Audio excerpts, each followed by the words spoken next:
မင်္ဂလာပါ AKT Channel မှာကြိုဆိုပါရစေဖိလစ်ပါကလစ်ကိုအသုံးပြုပြီးဖုန်းနဲ့ပဲပုံလေးတွေဆက်လက်ရေးဆွဲတင်ဆက်လိုက်ပါတယ်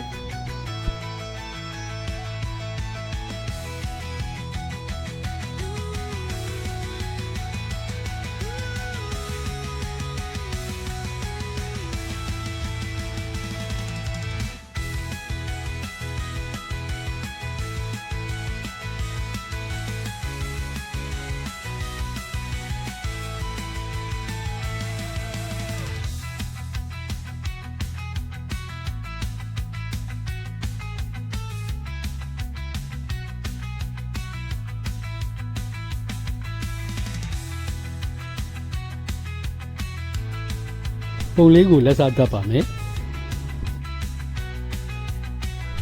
မိညာပြုခဲ့တဲ့မူရင်းပုံကိုလည်းရှင်တွဲပေါ်ပြလိုက်ပါတယ်